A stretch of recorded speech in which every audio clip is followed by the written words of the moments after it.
महागणपतिं मनसा स्मरामि महागणपतिं మనసా స్మరామి. TR creations family అందరికీ నా హృదయపూర్వక ధన్యవాదాలు. సో అలాగే ఈ యొక్క వారం 17వ తారీఖు నుంచి 23వ తారీఖు వరకు కూడా మే నెలకి సంబంధించి 3వ వారానికి వార ఫలితాలు ఏ విధంగా ఉండబోతున్నాయి ఏంటనేది మనం ఈ వీడియోలో చూద్దాం. మేజర్ ట్రాన్సిటల్ చేంజెస్ విషయానికి వస్తే ఇక్కడ కుజుడు ఆల్రెడీ శనితో కంజెక్ట్ అయి ఉన్న కుజుడు, శనితో ఇతి చెంది మీనరాశిలో ఉన్న కుజుడు గత వారమే మేషరాశి స్వక్షేత్రంలో కూర్చున్నారు. అలాగే రవి బుధులు ఇద్దరు కూడా ఈ 15వ తారీఖు నుంచి మేషరాశిని వదిలి వృషభ రాశిలోకి గోచారం మొదలుపెట్టారు. శుక్ర భగవానుడు కూడా శుక్రవారం నుంచి ఆయన ఇక్కడ గత వారం నుంచే శుక్రవారం నుంచి కూడా శుక్రుడు ఇక్కడ మిథున రాశి మిత్రక్షేత్రంలోకి ఆయన స్వక్షేత్రాన్ని వదిలి శుక్రుడు కూడా మిథున రాశిలోకి మారారు. అంటే మాసగ్రహాలైన కుజుడు, బుధుడు, రవి, శుక్రులు నలుగురి యొక్క ఇక్కడ స్థాన మార్పులు అనేవి మనకి జరిగాయి. సో కాబట్టి ఈ గ్రహాల స్థాన మార్పులు అండ్ మేజర్ గ్రహాలు శని మీనరాశిలోను, గురుడు మిథున రాశిలోను, కేతు సింహంలోను, రాహు కుంభరాశిలోను గోచారంలో ఉంటూ ఉన్నారు.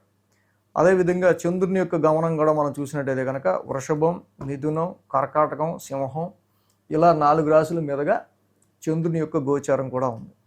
సో ఈ విధమైన మేజర్ ట్రాన్సిటల్ చేంజెస్ అలాగే మేజర్ ప్లానెట్స్ యొక్క స్థితి, ఇక చంద్రుని యొక్క గమనం ఆధారంగా ద్వాదశ రాశుల వారికి సంబంధించి ఈ వారం ఫలితాలు ఏ విధంగా ఉండబోతున్నాయి అనేది మనం ఇప్పుడు చూద్దాం. ఇక వృశ్చిక రాశి వారికి సంబంధించి చూద్దాం. వృశ్చిక రాశి వారికి సంబంధించి చూస్తే కనుక ఈ రాశికి షష్టమంలో కుజుడు, అష్టమంలో శుక్రుడు, అలాగే దశమంలో కేతు, మొత్తంగా 3 గ్రహాల యొక్క అనుకూలత ఈ రాశి వాళ్ళకి మనకు మెయిన్గా కనిపిస్తూ ఉంది. సో ఇక్కడ షష్టమంలో కుజుడి యొక్క సంచారం గత వారం దాకా మనం చూసినట్టయితే వృశ్చిక రాశి వాళ్ళకి ఒక నెల క్రితం దాకా కూడా 11వ తారీఖు ముందు వరకు కూడా మే 11 ముందు వరకు కూడా కుజశనుల యొక్క యుతి పంచమ స్థానంలో కలిసి ఉంటాం. ఆ రాశ్యాధిపతి గురుడు అష్టమంలో ఉంటాం. ఇన్వెస్ట్మెంట్స్ పరంగా, సంతానం పరంగా, ఎక్స్పెక్టేషన్స్ పరంగా, ఇంక్రిమెంట్స్ పరంగా చాలా చాలా చాలా స్ట్రగుల్స్ ఫేస్ చేసి రావటం. ఆ తర్వాత మే 11 నుంచి కుజుడు ఇక్కడ షష్టమ స్థానంలోకి వచ్చాడు. రాశ్యాధిపతి అయిన కుజుడు షష్టమంలో ఉంటాం. కొంచెం ఆరోగ్య పరిస్థితులకి సంబంధించిన విషయాల్లో కొంచెం స్టెబిలైజ్ చేసుకోవాలి. అలాగే రవి కుజులు ఇద్దరు కూడా గత వారం అంతా కూడా కలిసి ఉన్నారు షష్టమ స్థానంలో. Very good time. ఎందుకంటే గత వారం అంతా నడిచిందంతా కూడా రవి కుజులు ఇద్దరు కూడా fiery planets, aggressive planets, hot and heat planets, శత్రువులకి సంబంధించి అంత వెరీ మెలిఫిక్ ప్లానెట్స్. స్వతహాగా పాపగ్రహాలు అవటం వల్ల ఆ స్థానంలో రుణరోగ శత్రుస్థానం, ఎనిమీస్ హౌస్ అయిన ఆ స్థానంలో బాగా యోగిస్తారు. కాబట్టి గత వారం అంతా రవి కుజుల యొక్క చాలా వెల్ పర్ఫార్మ్డ్ బాగుంది. సో ఈ వారం నుంచి మళ్ళీ రవి కుజుల యొక్క కంజంక్షన్ అయిపోయి రవి బుధులు ఇద్దరు సప్తమ స్థానంలోకి వచ్చారు. సో కుజుడు షష్టమ స్థానంలో కంటిన్యూ అవుతున్నారు. కుజుడి యొక్క షష్టమ స్థానం బలం బాగా యోగిస్తుంది. నూతన వస్త్ర ప్రాప్తనండి, లేకపోతే కొంచెం ఆరోగ్యపరంగా కొన్ని కొంచెం కండరాల నొప్పులు ఇలాంటివి ఏమైనా క్రియేట్ చేసినా శత్రువులు, అంటే Mars is the planet of fighter, 6th house is house of fightings. కాబట్టి ఆ ఎన్విరాన్మెంట్లో కుజుడు లాంటి గ్రహం ఉండటం, పైగా స్వక్షేత్రంలో, అంటే definitely you will win over your enemies and any problems, any issues. So అలాగే శుక్రుడు కూడా అష్టమ స్థానంలో యోగిస్తారు. చక్కగా గురుడు అక్కడ ఉన్నారు, శుక్రుడు అక్కడ ఉన్నారు. దేవతల గురువు, రాక్షసుల గురువు. గురుడు యోగించడు కానీ అష్టమ స్థానంలో అంతగా. శుక్రుడు లాంటి గ్రహం యోగిస్తారు. ఇక్కడ ఏదైతే అన్నెసరీ వెల్త్ లాస్ అయిందో, గురువు గారి ట్రాన్సిట్ రీత్యా పడుతున్న కొన్ని టెన్షన్స్ కావచ్చు, యాంగ్జైటికల్ సిచ్యువేషన్స్ కావచ్చు, ఇన్వెస్ట్మెంట్స్ పరంగా, ఎడ్యుకేషన్ పరంగా, సంతాన పరంగా ఇబ్బందులు, బట్ వీటిల్లో అదర్ సోర్సెస్ ఆఫ్ ఇన్కమ్కి కలిసి వచ్చే విషయాల్లో శుక్రుడు ఇక్కడ ఇప్పుడు బాగా యోగిస్తాడు. అలాగే 10th హౌస్లో ఆల్రెడీ కేతు ఉన్నాడు. ప్రొఫెషన్ హౌస్లో కేంద్ర స్థానంలో ఆయన జనరల్గా న్యూట్రల్ రిజల్ట్స్ ఇస్తూ ఉంటాడు. సో ఈ విధంగా ఈ వారం మనం చూసినట్టయితే కనుక ఈ రాశికి 7, 8, 9, 10 స్థానాల మీదుగా చంద్రుని యొక్క సంచారం ఉంది. ఆది, సోమ, శని 3 రోజులు, వారం ప్రారంభం, వారాంతం 3 రోజులు కూడా అనుకూలంగా ఉంది. ఈ వారం ప్రారంభం నుంచి సప్తమ స్థానంలో చంద్రుని యొక్క సంచారం నడుస్తూ ఉంది. జనరల్గా చంద్రుడు సప్తమంలో యోగిస్తాడు, కానీ అక్కడ రవి బుధులు ఉన్నారు.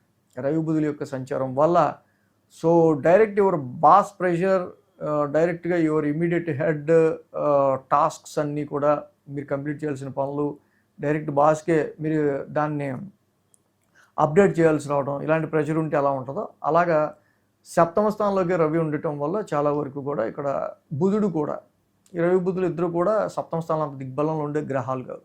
సో మ్యారిటల్ లైఫ్లోనో బిజినెస్ పరంగానో విత్ అదర్స్ మిగతా వాళ్ళతో అంత పీస్ఫుల్ సిచ్యువేషన్స్ ఉండే ఆస్కారాలు కొంచెం ఇక్కడ ఈ 7th హౌస్లో ఈ యొక్క గ్రహాలు ఉండటం వల్ల ఉంటుంది.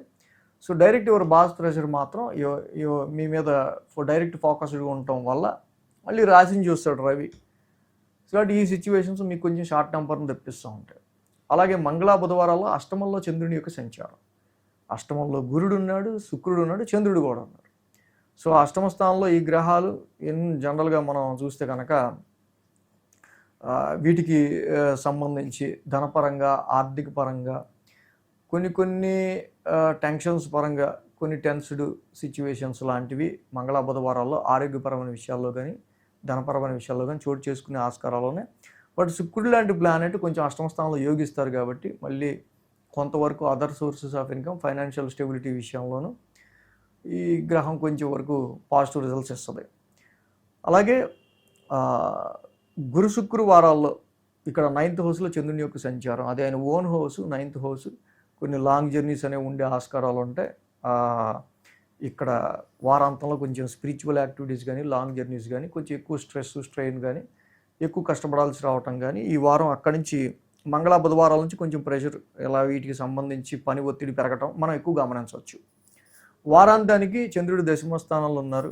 యాక్చువల్గా అది కేతు ఉన్నారు అక్కడే, చంద్రకేతువులు ఇద్దరు కూడా.